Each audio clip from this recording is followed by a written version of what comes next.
Hallelujah. आज का शीर्षक है दोस्त बनाना। आज हमारा टाइटल है दोस्त बनाना। दोस्त कैसे बनते हैं और कैसे दोस्तों की आज ज़रूरत है। बाइबल बताती है, नीति वचन उसका 18:24 में लिखा है, ज़्यादा दोस्त होने से दुश्मनी बढ़ जाती है और ऐसे दोस्त भी रहते हैं जिन दोस्तों से लाभ होता है। बाइबल बताती है कि दोस्त एक अहम हिस्सा है मनुष्य के जीवन का। लेकिन अच्छे दोस्त भी तो मिलना बहुत जरूरी है ना प्रियो। फिर अच्छे दोस्त आएंगे कैसे, हम कैसे पहचानेंगे। हम देखते हैं दोस्ती की मिसाल अगर हम देंगे, सबसे पहले हम लोग देखते हैं, सबसे पहले एक मनुष्य जो आदम को बनाया गया था, उस समय में कोई भी उसका दोस्त नहीं था, कोई भी उसके पास नहीं आता। लेकिन जिसने अपने स्वरूप में परमेश्वर ने उस आदम को तैयार किया था, वो आदम से मिलने वो रोज शाम के समय में उसके पास ठंडे के समय में आता था कर बाइबल का लेख कहता है। यही परमेश्वर उसका दोस्त बना सबसे पहले। जब तक एक दोस्त दूसरे दोस्त को मानकर नहीं चलता है तो उसके अंदर बैर उत्पन्न होता है। एक दूसरे का प्रेम, एक दूसरे से प्यार से नहीं चलता है तो उस पर बैर उत्पन्न होता है। उसी तरह से परमेश्वर ने जो आदम को आज्ञा दी, वो आज्ञा नहीं मानने के कारण जो है परमेश्वर उससे दूर हो गया। दूर होने का मतलब क्या है प्रियो? दूर होने का मतलब है बीच में पाप आ गया। परमेश्वर पाप से बहुत नफरत करता है, इसीलिए क्योंकि वो पवित्र परमेश्वर है, वो पाप से दूर रहता है हमेशा। इसीलिए आदम से वो दूर हो गया। और दूसरी बात को हम लोग देखेंगे तो वहाँ पे लिखा है कि सारे जानवर, सारे पशु पक्षी सब लोग आदम से दोस्ती किए करके हम देखते हैं, क्योंकि आदम एक ही मनुष्य, सारे जानवर थे, एक परमेश्वर उसका दोस्त था, जानवर लोग भी उसके दोस्त थे। लेकिन ये पाप आने के कारण एक जानवर को पता चल गया कि मनुष्य मेरा दुश्मन है। प्रियो, जब पाप हमारे अंदर इंटर करता है ना, तो हमारी व्यवस्था को जगाता है। इसीलिए जब भी हम किसी से दोस्ती करें, सबसे पहले उससे प्यार करना सीखें, उसको सहन करना सीखें। अगर आपको सहन नहीं होता है, उससे दूर हट जाओ और जास्ती मित्र को मत बढ़ाओ, जास्ती दोस्ती को मत बढ़ाओ, क्योंकि परमेश्वर हमको सदा हमारे पास रखना चाहता है। इस विषय में बहुत सारे लोग बदधर्मी हो या अधर्मी हो, परमेश्वर का ज्ञान रखने वाला ही परमेश्वर का दोस्त बन जाता है। लेकिन परमेश्वर को ज्ञान रखकर भी अगर वो पाप की साया में और जलन की साया में जीता है, तो एक अच्छे दोस्त को भी खो बैठता है। इसीलिए प्रियो, बाइबल बताती है एक अच्छा मित्र जो है, एक मित्र के लिए प्राण दे सकता है। इसलिए परमेश्वर अपने लेख में कहता है दोस्ती होनी चाहिए। हम बहुत सारे दोस्ती को देखते हैं। हम देखते हैं राजा दाऊद जो है, शाऊल राजा के बेटे से दोस्ती किया। शाऊल जो राजा है, दाऊद का विरोधी था, फिर भी शाऊल का बेटा जो योनातान है, वो दाऊद से दोस्ती किया और बार बार अपने पिता के विरोध से, अपने पिता के क्रोध से दाऊद को बार बार बचाया कर हम देखते हैं। ये अच्छी दोस्ती के कारण ही जब दाऊद राजा बना, तो योनातान के जो लड़का था, जो लंगड़ा था, उसको अपने साथ में रखकर अपनी मेज पर खिलाया कर हम देखते हैं। पूरे संसार में बहुत सारे दोस्त तो बनते हैं, लेकिन सही मार्ग कोई नहीं दिखाता है। क्यों? क्योंकि परमेश्वर की आज्ञा, जो परमेश्वर कहता है मेरी आज्ञा जो मानता है मैं उसको दोस्त बनाऊंगा। उसी तरह हर एक आदमी मनुष्य को अच्छे मनुष्य को देखकर दोस्ती करता है। बाइबल बताती है, यीशु मसीह जॉन 15:14 में इस तरह से कहा, अगर मेरी आज्ञा मानेगा तो मैं उसको मित्र कहूँगा। मित्र क्यों कहता है प्रियो परमेश्वर? यीशु मसीह कहता है तुम मेरे मित्र हो। मित्र का मतलब क्या है? मित्र का मतलब एक दूसरे का कुछ भी सीक्रेट, एक दूसरे में कुछ भी भेदभाव, एक दूसरा अपना जो निजी प्रॉब्लम है कभी छुपाता नहीं, एक दूसरे से शेयर करता है। उसी तरह से परमेश्वर कहता है मेरी आज्ञा को मानेगा और मेरा मित्र बनेगा। क्योंकि परमेश्वर की जो सेवा करते हैं वे लोग दास कहलाते हैं, लेकिन परमेश्वर कहता है, यीशु मसीह कहता है, उनके चेलों को कहता है और लोगों को कहता है, ही जॉन लिखा सुसमाचार उसका 15:15 में, आज से मैं तुमको दास नहीं कहता हूँ। क्या नहीं कहता हूँ? दास नहीं कहता हूँ। देखिए प्रियो, जब भी हम कोई परमेश्वर की सेवा करते हैं तो हम उसके दास बन जाते हैं।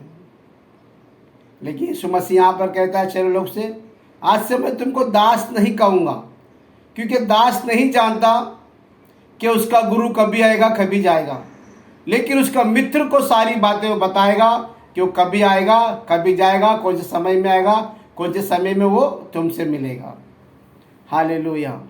इसलिए प्रिय, दुनिया में सही दोस्तों को चुनो और सही मार्ग को सुनो, और सबसे अच्छा दोस्त यीशु मसीह है। यीशु मसीह को पढ़ो, कैसा दोस्त होना चाहिए इस बात को यीशु मसीह से पढ़ो। इसलिए यीशु मसीह आज तुम्हारे लिए एक दोस्त बनना चाहता है। क्या आप सुबह आप चर्च में गए थे? क्या आपने दोस्ती की? क्या आप परमेश्वर के पास गए थे? आज आपने दोस्ती की? अगर आप दोस्ती करते हो तो परमेश्वर की बात को मानोगे, यीशु मसीह की बात को मानोगे, क्योंकि यीशु मसीह कहता है कि संसार में सारे लोग जो है आज्ञा ना मानने के कारण नाश हो गए हैं, और अज्ञानी होने के कारण लोग नाश हो गए हैं। इसके लिए जो यीशु मसीह से दोस्ती करता है, यीशु मसीह से मित्र करता है, परमेश्वर का बात को मानता है, वो ज्ञान को पाता है। और ज्ञान जब परमेश्वर का ज्ञान जब मनुष्यों के अंदर आता है तो फिर और क्या बात होगी प्रियो। जब परमेश्वर का ज्ञान जब हमारे अंदर आता है तो हम कभी नाश नहीं होंगे। यीशु मसीह ने एक बार बहुत बड़ी भीड़ को देखकर कहा, ये लोग इसीलिए नाश हो रहे हैं कि इनके पास ज्ञान की कमी है। ज्ञान कहाँ से आएगा प्रियो? एक दोस्त दूसरे दोस्त को ज्ञान नहीं दे पाएगा, कि एक दोस्त सदा उसके बारे में पहले सोचेगा, बाद में वो दूसरे के बारे में सोचेगा। लेकिन यीशु मसीह ऐसा नहीं है। जिन्होंने भी यीशु मसीह से दोस्ती किया है, पहले यीशु मसीह ने उनके बारे में सोचा है, फिर वो खुद के बारे में सोचा है। बाइबल बताती है एक बड़ी भीड़ के अंदर उसने 5,000 लोगों को खाना खिलाया, लेकिन कोई भी उसका चेला, कोई भी उसका मित्र आके नहीं पूछा कि आपने खाना खाया क्या नहीं, क्योंकि यीशु मसीह जानता है संसार के लोग ऐसे ही हैं। लेकिन यीशु मसीह जानता है मैं पिता से ज्ञान और आत्मा पाकर आया हूँ, इसलिए मुझे खाने की चिंता नहीं है, मुझे लोगों की चिंता है कहीं वो नाश ना हो जाए। प्रियो, आज हम पूरे जवान लोगों से भी कहते हैं, युवा लोगों से भी कहते हैं, सही दोस्ती किया करो। और सबसे पहले जब उसके साथ में थोड़े दिन बीतने के बाद उसके नेचर को जाना करो कि वो कैसा है। फिर इस बारे में मैंने बहुत बार धोखा खाया, बहुत बार मैंने इन चीज़ों को देखा। ये धोखा खाने के कारण ही मैं सारे दोस्तों को छोड़ दिया और यीशु मसीह से मैंने दोस्ती किया। मेरा जान का सौदा हुआ था मेरे दोस्तों ने, लेकिन यीशु मसीह को स्वीकार करने के कारण परमेश्वर ने मुझे वहाँ से छुड़ा लिया, क्योंकि मेरी दोस्ती अभी यीशु मसीह से हुई है। वो यीशु मसीह जो अपने आप के पास कुछ भी नहीं रखता, सारी बातें अपने मित्रों पे उंडेलता है। वैसे ही प्रियो, आज अगर आप कष्ट में, आज तकलीफ में, आज दुविधा में, आज आपको अकेलापन का महसूस हो रहा है, तो आप यीशु मसीह से दोस्ती करो। यीशु मसीह की महिमा करो। इस तरह वो परमेश्वर पिता की महिमा करता था। वो पुत्र है, वो पुत्र जैसे पिता की महिमा करता था वैसा ही तुम भी उसकी महिमा करो। लोग कहते हैं यीशु मसीह परमेश्वर नहीं है। परमेश्वर ने खुद कहा जो यीशु मसीह से, यीशु मसीह के द्वारा मेरे पास आएगा मैं उसे स्वीकार करूंगा। डायरेक्ट जाएगा तो परमेश्वर से स्वीकार नहीं करता है। बाइबल बताती है यीशु मसीह को सारा अधिकार परमेश्वर ने दिया है और उसने पुत्र होने का अधिकार भी उसने दिया है। इसके लिए प्रियो, ये जवान बच्चों, बाइबल बताती है ये जवान अपनी जवानी के दिनों में तू परमेश्वर को मत भूल और तू परमेश्वर से लिपटा रह कर बाइबल बताती है।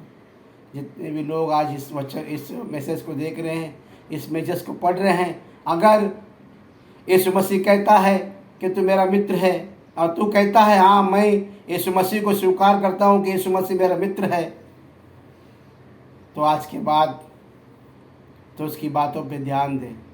वो तुझे कभी नहीं छोड़ेगा और तेरे हर समय में वो तेरे साथ में खड़ा रहेगा। सारे लोग भूल जाएंगे, तेरे मित्र लोग भूल जाएंगे, तेरे सारे दोस्त लोग छोड़ देंगे, क्योंकि संसार की दोस्ती केवल खाने पीने तक का है, लेकिन परमेश्वर की दोस्ती अनंत काल तक का है। तो जब से पैदा हुआ फिर आखिरी समय तक जब तुम मरने वाला है तब तक तेरी दोस्ती, परमेश्वर तेरे साथ में दोस्ती निभाएगा। ये आज का वचन परमेश्वर ने मुझे दिया और हमने आपको बताया, इसीलिए परमेश्वर को धन्यवाद देते हैं। सभी बातों के लिए हम आपको धन्यवाद देते हैं। इसलिए जितने भी लोग इस वीडियो को देख रहे हैं वो सारे लोग सबसे पहले लाइक कीजिए, शेयर कीजिए, सब्सक्राइब कीजिए और आगे बढ़ाइए ताकि लोग देखें और परिवर्तन हो जाए कि कैसे दोस्ती होनी चाहिए, कैसा हमारा सराउंडिंग बनना चाहिए। प्रिय, अगर आप भी देखकर अगर आप बंद कर देते हो वीडियो को तो दूसरे को कुछ इसका मतलब फ़ायदा नहीं है। इसके लिए परमेश्वर कहता है तेरे हर काम दूसरे को भी फ़ायदा होना चाहिए।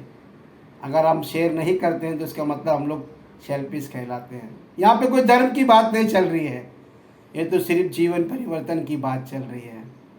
कैसे यीशु मसीह संसार में आया, कैसे उसने हमें गले लगाया, कैसे उसने हमसे कहा कि तू मेरा मित्र है। इन बातों को हम बता रहे हैं ताकि लोगों का जीवन बच जाए। इसलिए परमेश्वर का धन्यवाद देते हैं। सभी को जय मसीह की, सभी को परमेश्वर इन वचनों के द्वारा आशीष दे, अनुग्रह दे, शांति दे। आमीन।